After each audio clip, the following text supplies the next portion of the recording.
I'm waiting. I don't know what's going on. Hi. Hey guys, sorry Sorry, technical difficulty happened. But it wouldn't be ParaSisters if we didn't have some kind of technical difficulty each week. But hey, all welcome. I'm Linda. I'm Chanel. And we are the ParaSisters Circle podcast. And this week, I hope this doesn't. We are talking about how could we put that? We're talking about serial killers across the pond. Yeah. Yeah, so but I didn't know. We can. Yep. Okay. So, and this is going to be once a month thing for us. We're going to start trying to think outside the box, besides our normal crystal talk, our paranormal talk, and, my paranormal history talk. So this is a pretty new, exciting for us. So I'm and I think sharing next out. Month, so. Next month we're doing the 80s. This week we are doing the 90s. So unfortunately, I know most of you were expecting the first broadcast to be live, but something happened and it said that it was deleted off of Facebook, which is weird. So we couldn't figure it out, so we just did a new quick broadcast. So why not? Well, I said, it wouldn't be ParaSisters Circle if we did not have some kind of technical difficulty every week. Yeah, but I'm excited about this one. I mean, we thought about, okay, what would be out of the box and not paranormal that we can mix it up with. So serial killers across the pond, it is. And then, maybe in a few months, we'll jump back across and do a few in the U.S. We are not doing any well-known like Jack the Ripper or Ted Bundy or anything like that. We're going to do ones that, I'm pretty sure the ones that, we will come across will probably be known in some way, somehow, but not as well as the ones that you would think that we would know. So, so do you want to start first? You want me to start first? And unfortunately, guys, I lost my notes and I ended up hurting my hand today, so I couldn't redo my notes. So all I got to go on is what I found about my person. So, well, let's tell them who we have, and then we'll go from there. If you have questions, let us know. But hi, April. I'm excited. I've got the Beast of Bastel, Guy Georges. So, and who are you doing this week, Linda? I am doing the Angel of Death. Now, some of you I've actually talked about this. But it's not the Angel of Death that you would think it would be. Her name is Beverly Owlett.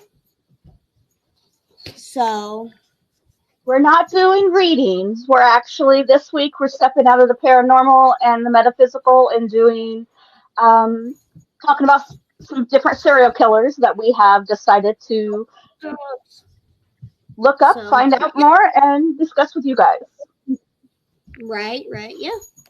So I'm actually excited. I really am. I was like, this is going to be an awesome topic and everything. And did you guys know there was an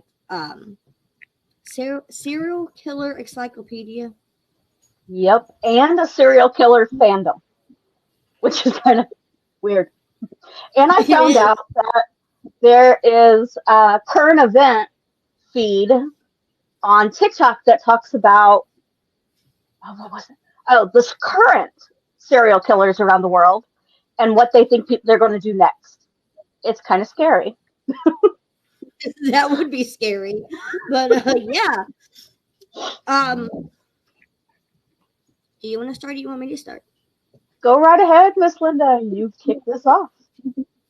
Okay. It was your idea.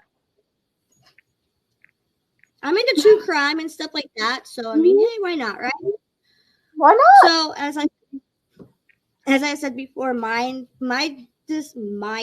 pick for this week is the Angel of Death, Beverly Owlett. I don't know how to pronounce her last name because I didn't get that far. She's based out of Lincolnshire, England, of the United Kingdom. She she had a total of 13 victims, but 4 of those actually perished. Her youngest victim was only a couple weeks old. A couple months, So she's a child serial killer. Yeah, she was a child serial killer back in the 1990s, and so her weapon of choice back then was insulin all the way to lidocaine. So, yeah. She was actually a registered nurse, guys. She went and got her nursing license for the pediatrics. And so, while I was reading through the information, just skimming through it to see if I can get to, just the regular facts. There was a set of twins that she ended up having as taken care of. She successfully killed one of the twins. She tried killing the other twin, but did not succeed. So out of all 13 victims, 4 of those died. And then I don't know how many remain, whatever 4 minus 13 is. My brain's not wanting to work, guys. 9. For all the ones that did survive her attempts were transferred. And at the time, they didn't know any, the rest of the poisons and stuff that she tried to kill the kids with. Then all they knew it was insulin. Now, then I got a question for you. Was this in a hospital, a child care center, a mental facility? Where did she work? Okay, so I don't know. Sorry, I should have said that, right? I should have said that. It was where did she work? Give me 1 second. Like I said, my notes disappeared on me. I don't know where they went. It's okay. We're all over the place all the time. Right. So these were 6 were at the Grantham and Keviston. I'm so sorry for everybody that's England that's pronouncing these names wrong. Hospital in Lincolnshire. So there was 2 different hospitals that she did. That she was enrolled as a nurse on the pediatrics wing. Oh wow. So yeah. The victims that died, I have their names, their date of birth, and what they died from.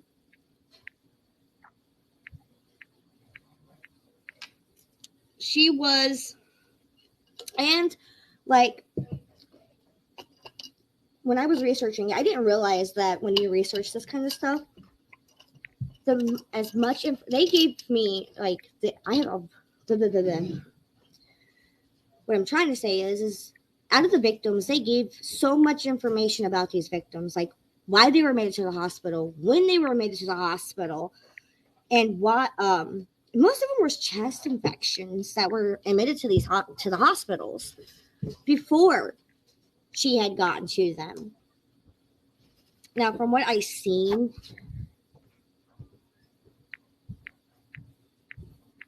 and then one of her victims, they found a large air bubble in the body. So she put the needle in, put air through the vein, which we all know can kill you. Yeah. But initially, the police were not able to establish how all of the attacks were carried out. They couldn't figure it out how they But then it figured out that she was left alone with these kids to take care of them, to administer the medicine that she was supposed to. So it's in the 90s, you think of right now, how they have all the technology and everything to work on these kind of crimes. But back then, we didn't even have half of what we have now. It's kind of scary. It really is. It is kind of scary. And then when I was reading also, and I think I was talking about it when me, you, and Shelly were on video chat together. One of the poisonings was potassium. Oh, that's not So talkable. from to lidocaine, and then the air bubble. She was born in October of 68, All right, April. and she grew up in the village of Corby Glen, near the town of Grantham. Grantham. Okay. No, man. I'm so sorry, guys. um, she is currently now serving 13 life sentences consecutively. I'm Back not to good with back. big words. So, She should and be. she is at the top security Rampton Secure Hospital in Nottinghamshire. Not even. Mhm. Um, she is actually eligible for parole. I seen that. Where did I see that at? Like they were not going to give her, but she's eligible for parole.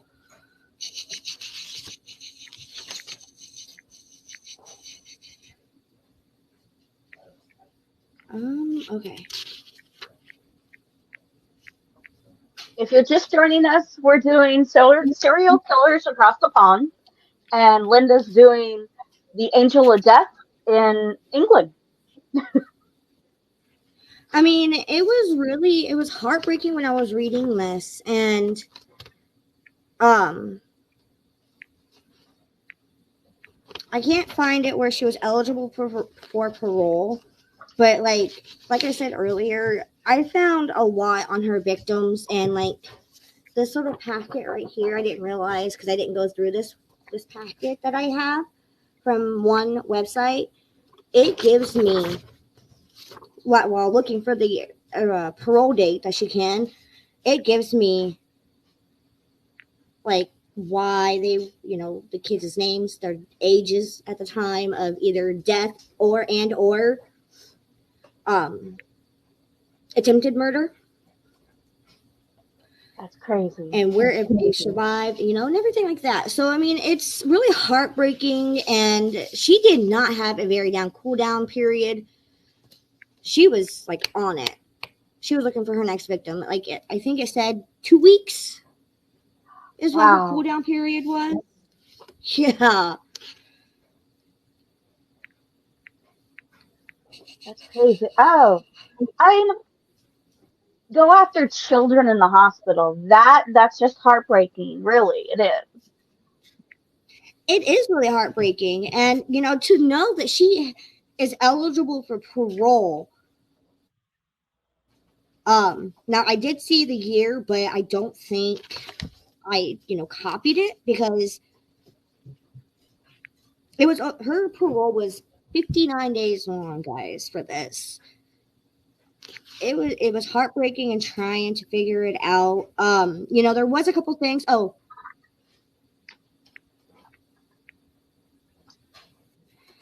as of last year, it doesn't give me the exact date, but as of last year, at 50 years old, she is eligible to apply for parole. Now, I'm sorry, if it was me, I wouldn't let this woman out because to No. me, I think that if she's got 13 victims that they know of that she's admitted to doing, how many more could she do? At the Probably a age of lot. 54, she's an old woman, yes, but still doesn't make it any better than that. Her Okay, no, youngest thank being you. only. I take offense to that old woman comment. No, 50's not old. 7 weeks old was her first victim, guys. 7 weeks old. And he was killed. He was admitted to the hospital for possible pneumonia. And she volunteered for extra night duty shifts. So I'm guessing from what I did not get that far to get, how she was able to do it. But I'm guessing from our reading this, it was all pretty much she was left alone with these kids and it was nighttime. She was offering, hey, I'll take an extra night shift. And by time the code team could get there, there was nothing they could do. So Yeah, it was horrible. Um, she had many yeah.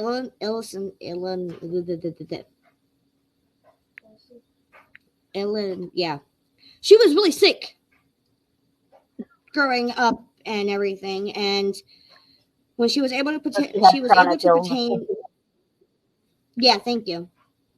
She had failed her nursing exam once, and then she came back and she was able to pass it, and then that's when she got the job over at the Gotham and Kesteven Hospital in Lincolnshire in 1991, and she was assigned to the children's ward. She didn't show any signs. I mean, but then again, what any serial killer does show signs. Look how long it took them to catch Ted Bundy and all that. Did they ever? I honestly could not tell you if they caught More. Hi, Mark. Did they ever catch Jack the Ripper? I don't think they did. I don't think so I mean, either. and he was a really good guy, and not a good guy, but he was really good at hiding. He wasn't good, guys. He was a horrible man, but we're not talking about him. So,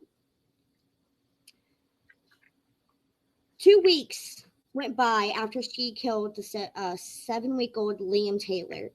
And my heart goes out to all the families that lost their child or, almost lost their child to this woman, because she should have never been allowed near them. No matter what. And that's just.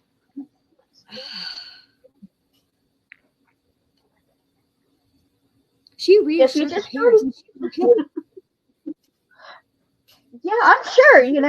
Serial killers, they're good at playing both She sides. reassured them for little Liam.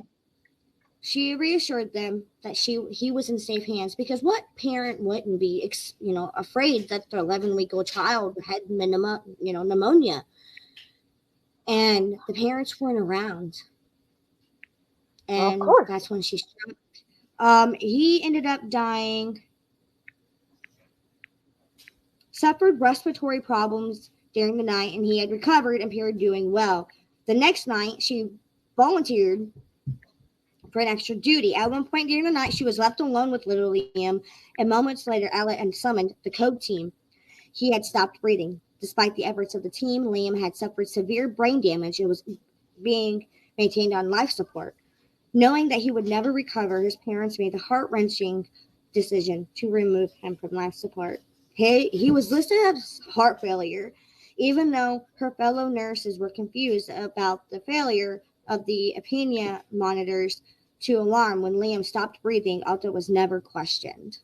She wasn't questioned on her first kill. Well, that's what makes them serial killers. You don't find them until they're like 3 or 4 in, sometimes longer. So going through and reading through, some of her victims, she volunteered for all these victims. If you're asking for more night shifts, that just gives her more opportunity. It sounds like so. And most of her victims went to cardiac arrest, and they couldn't figure out why until they started doing research and found out that there was insulin and other drugs that they could not identify at the time, but now that they could, and they looked at the signs and seen that this was insulin was her main go-to. So, wow.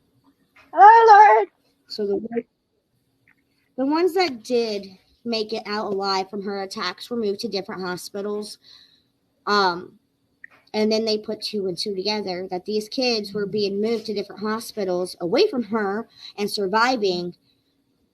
That's when they were, but they couldn't figure out like her method, how she was doing it, when she was doing it. And then it dawned on them that she was going through, asking for extra shifts, being alone with these kids.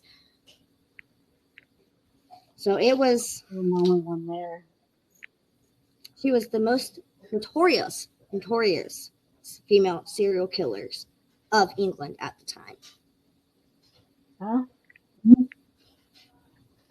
So. Goodness. The angel of death. Goodness. That's a fitting I mean, her early life, from what I could gather, was like you said, she was severely sick, and I don't honestly think she would get out because it says she was a nurse suffering from mental illness at Munchausen syndrome by proxy, a desire to kill or injure to get attention. So she wasn't getting enough attention when she was younger. She felt so she had to get attention. But then again, why pick kids? Why couldn't you go That's out what she and was. I read these things about people doing this and hurting kids like this, and I'm like, why couldn't you go out and find other murderers or rapists or somebody that hurt other people and do it to them? And why the innocent children that have health issues? I guess we'll never know, because if you're that messed up and you're wanting to sit there and you desire attention and you start killing to get that attention, you are something different special. She was on the news, so, or, Yeah. this is what's happening, that's Where did it crazy. go?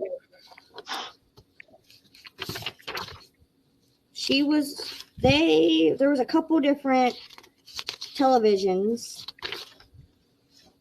But that's all for victims. Let's see here, where'd it go?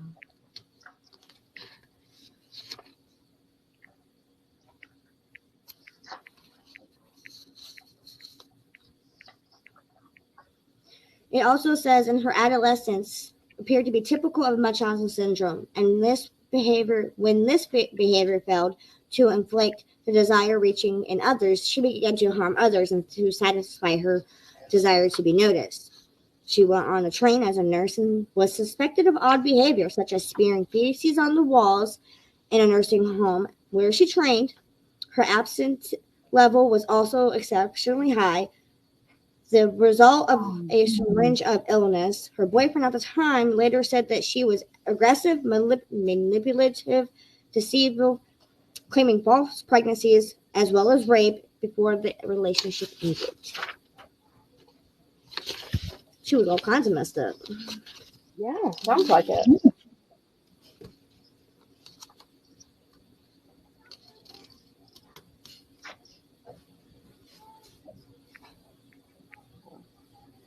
You got anything else on her, Miss Linda?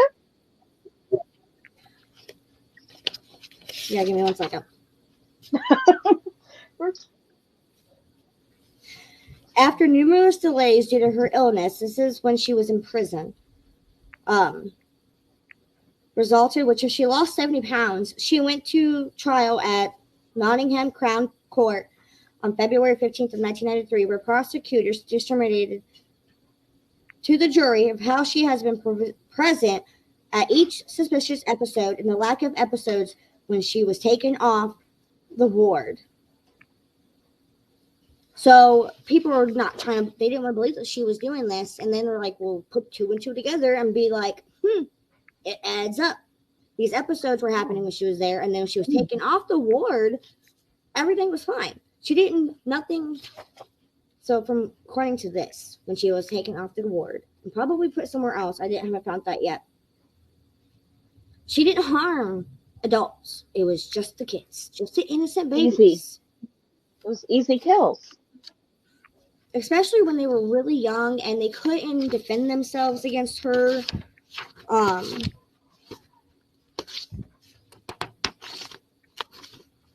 did it go? It just got it.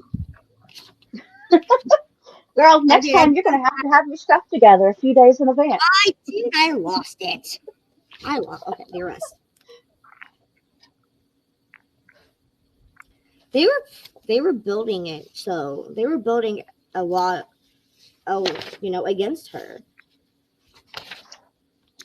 So let's see here.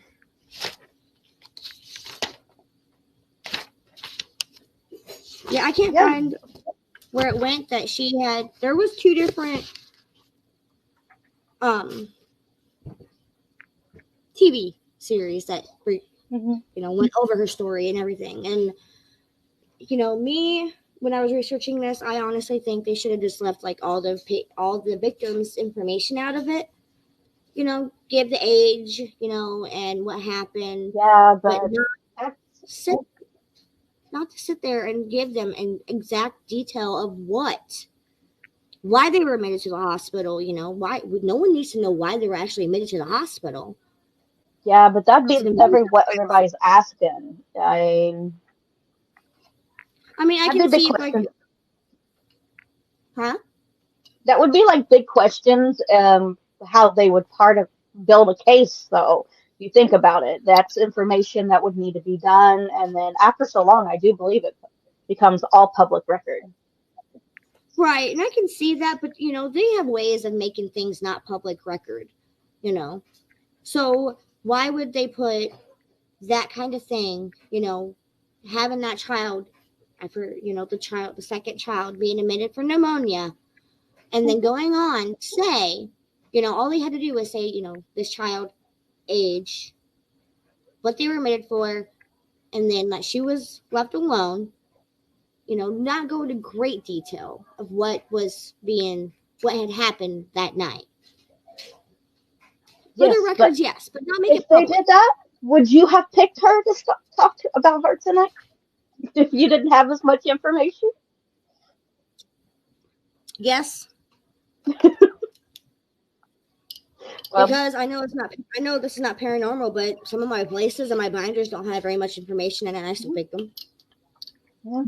If it jumps out at me, I do it. So, but anyway, let's get on to yours. Now that I spent half an hour talking I about mine. I'm really excited about mine. He is actually a Parisian from Paris, 19. He started, before I give a name, his first crime that they convicted him of was in 1991, and it went all the way to 1997. I got a picture of him, y'all. This this guy right here, the Beast of Bastel, Guy Georges. He's a sicko, and I can say that because it was they said that in his trial. He is a true sicko. So he, uh, we'll start in childhood. He was in and out of foster care. He was convicted for 2 years. At age 14, he uh, his step disabled step foster sister. He stabbed her in the face. That's yeah. So that was the first time he was in jail. Was over stabbing, and she was only 6, and he was yeah 10. So he was in and out. If he wasn't in foster care, he was in juvenile detention, juvenile jail, in and out. I mean, didn't care. He wasn't all there, but at the same time, he came across very professional. Guy George, I mean, he was convicted in '98 for 7. Now here, all women, it, torture, rape, and then murder. All 7 women. He had a pattern. He would either trap them at their cars after following them for hours. He would the way he found his victims is he would sit outside cafes and watch them for 2 or 3 days before, find out their routine. He said he was a man that loved pretty women. So if he considered you a pretty woman, he followed you. He was a stalker for a lot of women. He would follow them home, track them, see what's going on, and he always had a pattern for 3 days. He admitted after 3 days he couldn't keep himself from touching himself on these women. Yeah, yep. He said on the first night he would go home. I mean, he admitted all of this in court. He would go home and picture himself laying on top of them. By night 2, after following them all day, uh, um, he would picture himself inside them. This is an un-PG one. I'm sorry if you have kids, but this guy is sick. Like, Or this guy is sick. You said inside them, like Yeah, sexually inside them, sex. or like. Yep. Because I know there was this one serial killer that would just like open his, his victims' chest cavities and lay I'll down get inside. there. Oh, I'll get there. Just wait. Oh, please tell me that's not that guy. Oh no, no, it's God. not who you're thinking about. So he goes on. The first one, her scale. She was in on January 24th. She was raped and murdered. Now, he started this pattern, which they didn't catch until the sixth person. He pushed her inside her door at her house, forced her in. He would spend hours torturing these women. He would go to the kitchen, help himself, get something to drink, eat, fix himself some sandwiches. Always on the left-hand side of their bed is where he would lay them. He would play with feathers and other toys, leather straps, if he could find them in the house. Had to be something that belonged to them. He would then, after a few hours, start raping them. And I think he was a little OCD because everything was in threes. He would rape them 3 times. And then he said after he got bored, he would then stab them in the face. That's how he killed them. Yeah. And so, like I said, he was in and out. So after this happened, the next one wasn't until January 7th of 1994. This one got even worse and even more nasty. Yes. We want to know. He pulled her out of her car because, like I said, he followed them for 3 days. He pulled her out of the car and dragged her to her front door by the back of her head. Wait, no one saw anything or heard anything? No. It was an apartment building and it was a garage. Her apartment was on the first floor, right inside the door. Now, the first kill was she was only 19 years old. They went a little older with this one. Kathleen was 27. Now, everything he did, every kill, the things that he did besides these murders was they found him for stalking. He was all around the Bastille, or the Bastille as some people call it, prison. That was the neighborhood. They all were within blocks of that location. Women started getting scared by the fourth murder. I mean, Elise was the third. She was 22.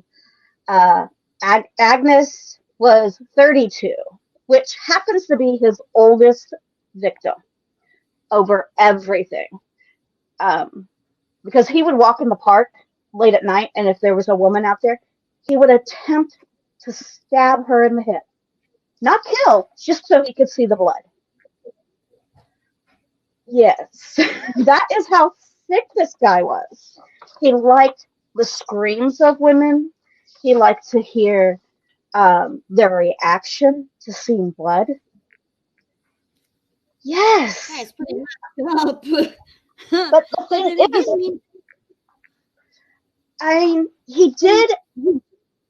he grew up in the slums of Paris after so many times being in foster care, and they let him out of prison. So he decided he would just be a street bum. But he made money by stealing things from people, stealing women's purses. He would stay on friends' couches. Just a he's a winner. He's a real piece of work. So, yep. I mean, he has his, what do they call it? So he had where they, like you said, that he hunted in one specific area, his comfort zone. Yes. So did he leave a signature? I mean, obviously they had to know that these murders were connected somehow, some way. His signature was the whole torture, rape, and then face stabbings. That was his signature. Now, Paris didn't have a female detective until 1995. Now, he came across her desk. All the men were like, oh, we don't, this is a case. They couldn't solve it. Well, Guy came across this female detective's case and she took it personal. It's her area. These are women getting attacked and killed. So, she's all started sperm banks, DNA, all these women. They're like, how can we connect them? That's how they did it. Because he was raping other women in between his killings. I mean, his killings, like I said, went from 91 to 97. And I mean, 1991 was the first one. And then he went for a break. He didn't kill anybody. He raped. They said up to 70 women. Jesus. Yeah. So how did they catch him? They caught. Okay, let me tell you.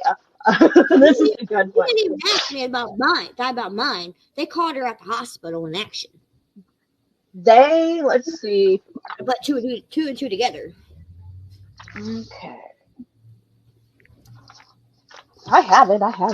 You're like me. Well, I have this all in a little order, but you asked a question. You were asking questions, so I thought I would ask questions. I know. Okay, the way they found him, they loved him.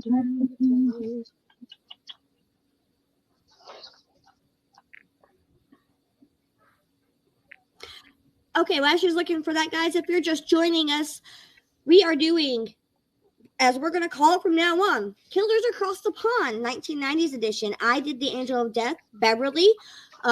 She was a serial murderer in England that killed 4 victims, but altogether she had 13. Her method of killing was insulin, and they were children at the time. And so she is doing Guy something. Guy George, the Beast of Bestell. Yeah. Okay, so he was convicted. I just sorry, guys. Sorry. Okay, so like I said, his MO was torture, rape, and stabbing. You would think that, November 6th of 1997, because he did September of 97, and then he did November 16th of 97. By then, the female detective, I went to a few sites, and some of them said she wanted to keep out of the news, and some of them gave her name, so I figured I would not publish that on here out of respect to her. But then I also found out they're going to be a Netflix show, so maybe in September of this year. I didn't know that when I picked him. But yeah, he was arrested on March 26th. Huh? So maybe mine will be on there too. You never know. So yeah, he was arrested on, let's see, I just seen that. He was arrested March 26th of 98. Now, he was not arrested for these murders. He was arrested for the rape of another woman in a park. Yeah. What? Yep. So they took him to trial for rape. Now, why he was on waiting trial, they found him with items like a fork, a knife, trying to saw up the prison bars. Yep. Now, again, think about it. He's been in and out of prison. So why are you doing this now? Right. So I have a question, though. Okay, you said he got arrested for rape, okay? Yep. And so when I know back in the 1990s, they didn't have the technology we have now because they're still solving cold case murders and stuff like that. Yep. So did he leave like DNA and stuff back when he was torturing and stuff? So he didn't use, it's no longer PG, a condom back then? No. Nope. connected They by DNA. convicted him on the DNA because this detective went ahead and she's like, you know what? I want to know any free clinic, anything that would have a rape kit for a woman to go get taken care of. That is how she tracked him down and connected his trial for rape to these murders. Okay, I'm going to say this right now. Female detective over in Paris, you are a fucking awesome woman. She was badass, that's all I'm saying. She is badass, dude. That was amazing. I know you probably will never see this, but shout out to you. So, he's on trial. So a psychotherapist went and they're like, okay, why is this guy doing this? They looked at his history. He's never done this before. What's going on? Well, they declared him mentally unstable. So the 8th day of his trial, hold on, before you ask, the 8th day of his trial, he was put down as unfit for trial. Because like day 2, this detective said, this trial is now for this. He had 7 deaths, killed 7 women. This is what's going on. Yeah. Motherfucker got off scot-free then, didn't he? Did they put him in mental ward? No, they put him in regular, they put him in one of the high max. But they sentenced him was sentenced for life in prison with possible parole after 22 years. That's less than what mine was, but then again, mine had a better reason to be put in prison. But I mean, yeah, I get it. But, because he was unfit for trial, they considered him, reason they gave him the 22 years, life in prison for 22 years, was a narcissistic psychopath. That is what they labeled him. Yeah. Just a little. Okay, so being a true crime junkie and watching all, like Criminal Minds, Bones, and all that stuff, that has like all that, I've researched those shows, guys. Some of the stuff that they have in there is actual stuff that you would be in real life. So most of the time when you have serial rapists and serial killers that do this to women, stabbing in the face, when you said he stabbed him in the face, I automatically thought of was it stepsister? Yep. They said he was reenacting every time it was in the same location as his foster sister. It started at right here at the eye, and he would stab them through until it came out the mouth. Yeah. You think about it. He would go in here and down. Soft tissue here at the eye. Oh, God, no. That makes me... Okay. So that was going to be my question did he have... did all the females look similar to his stepsister? Because most of the time, like I've said, most of the time, the killings that people do that, they have like a specific type that they like. Some of them don't, like him.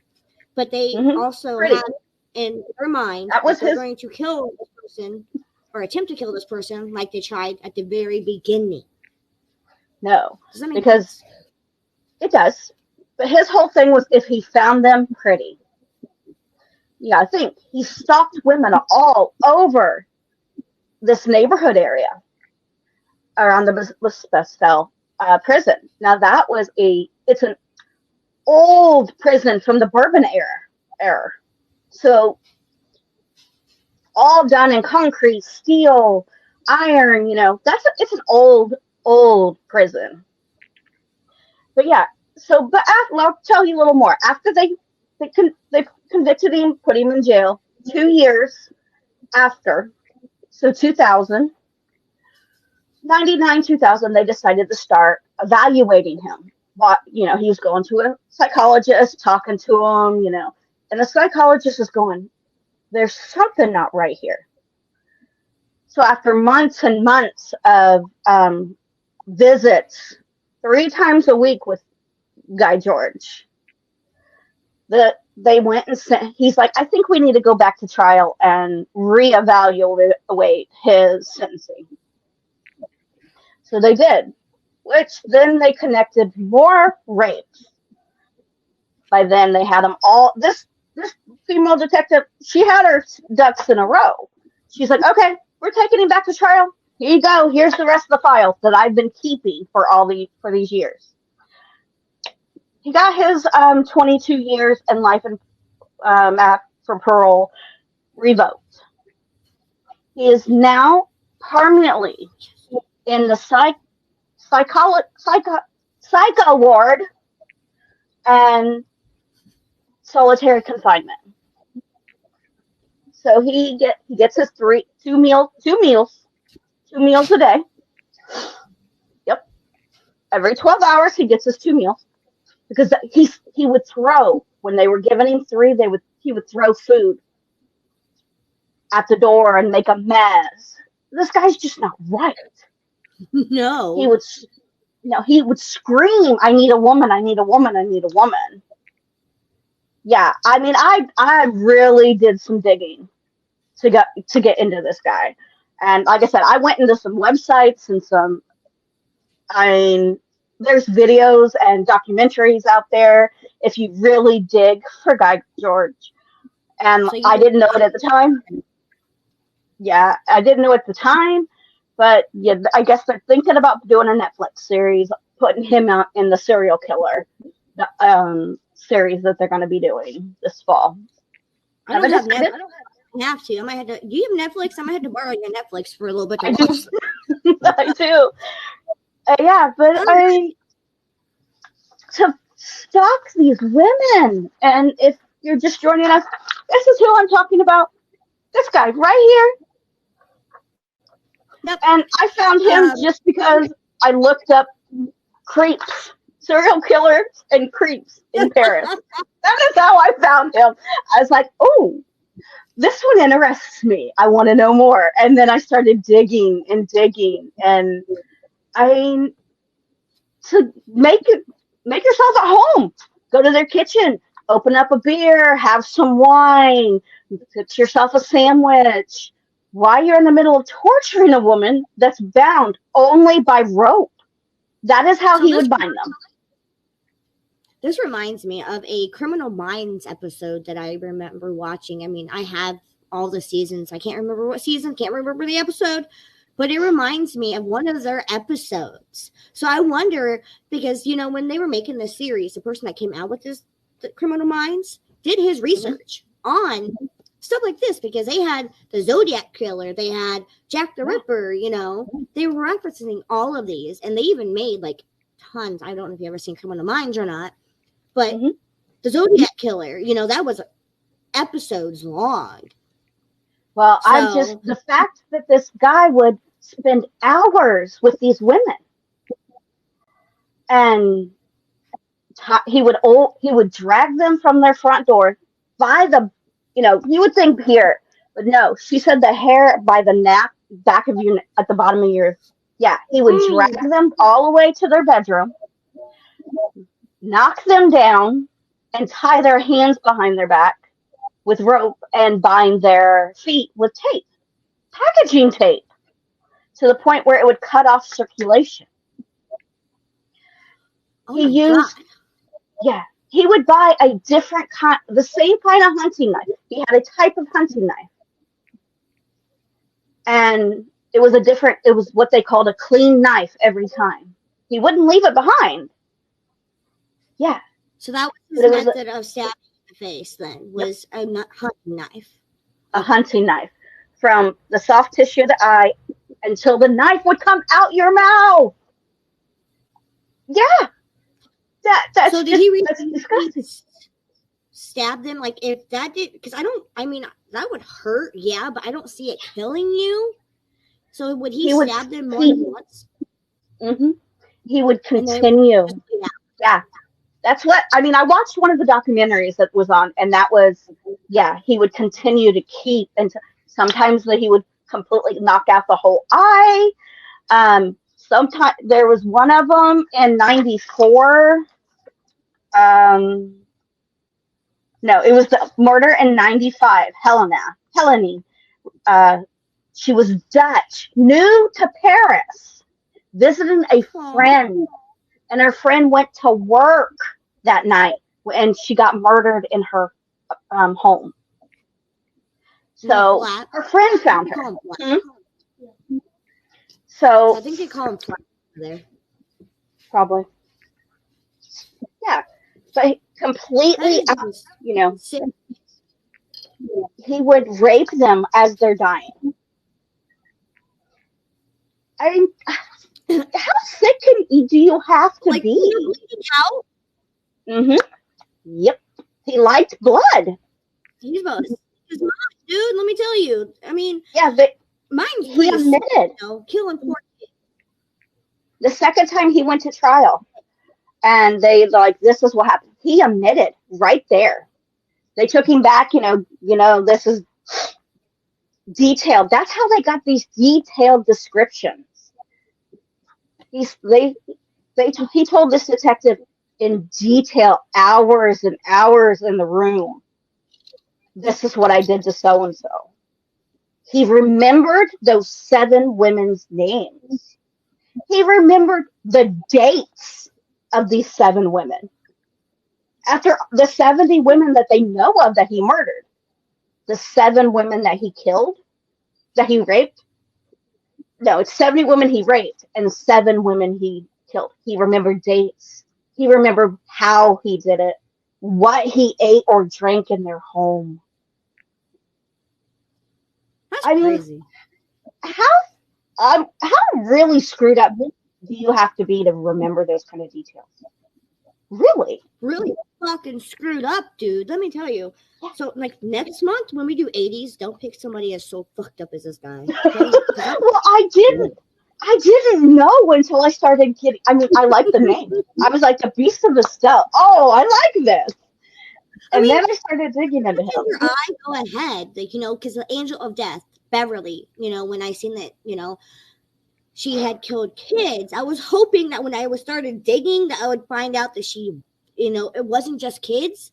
But no, it was just kids.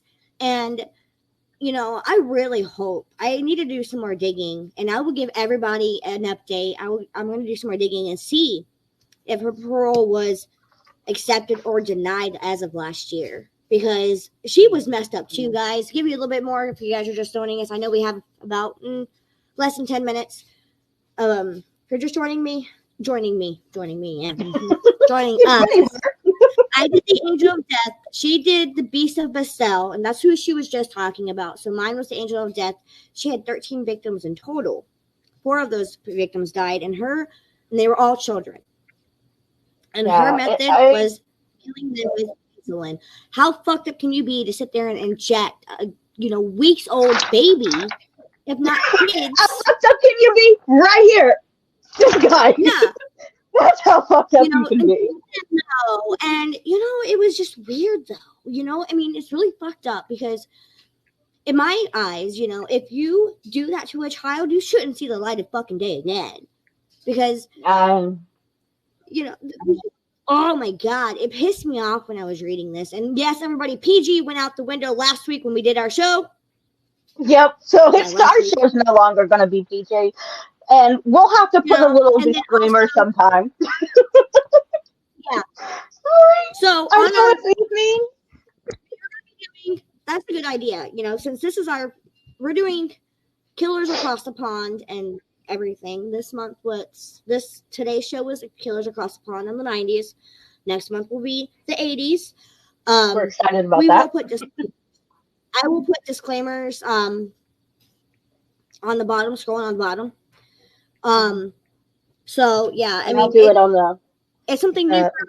Just getting to it and everything, but that's going to be our normal thing. We're going to have Crystal. We sat and thought about this. We're like, okay, we have our every other month history and every other month Crystal. What could we do that interests us besides the paranormal? And it was just really weird.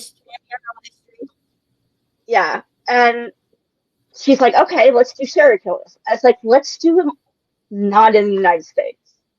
I go, we all know the famous serial killers here in the States.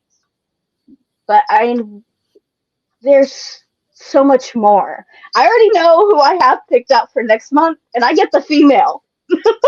Yeah, you get the female, I get the male. I haven't done that yet because next month, and also, guys, I'll let you know, we are not going to have guests for a couple months. I don't know. Do we have one next month or no? No, No. we don't have anybody for next month. It's pretty much just going to be us because we're really excited about this new adventure, Killers Across the Pond. So just bear with So us. next month you're going to get Crystal, you're going to get History, you're going to get Killers Across the Pond 1980s edition. And then I think one week or how many ever weeks we have. Well, there's 2 weekends we're not going to be Easter weekend week, we will not be having. And then the following weekend, I'm going out of town and I got a bunch of people coming to visit. So I'm going to Indy for the weekend for a great big old party. Yeah. So those are next month. And I think that's what we're going to do for, at least a month or so. We're not going to have any guests not unless it's something that we both decide, but I think we're just going to take a break from the guests. And then the serial killers across the pond, that is definitely sticking because that's something that's both of us interests us. And it's not paranormal related, so. And that's how we found each other, is paranormal. So, and our friendship has bloomed into so much more. Come on, we're doing a podcast together now.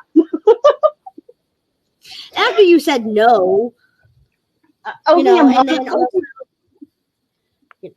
Moonlight, we joined each other, and now I'm part of ICE, and yes, I have on my hoodie. So, but yeah, it was a really good show. We're a couple minutes late because something happened. It said that it was deleted off of our 3 locations, and we're like, "What's going on? What's going on?" So I went ahead and went in real fast, and for some reason, if you look at the top, did you redo it? Because I had just put, oh, you did redo it?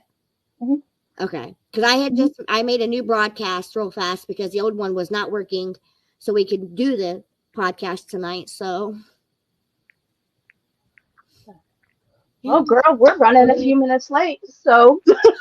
Yeah, we got a few minutes started late, And it's, like I keep saying, not be ParaSisters if we did not have some type of technical difficulty each week. But I do want to say, if you know of if you're interested in a serial killer in some other country, let us know. We'll take a look and see if it's something we're interested in, and we might just pull that one, and we could pick yours. So give us some suggestions, which is always fun.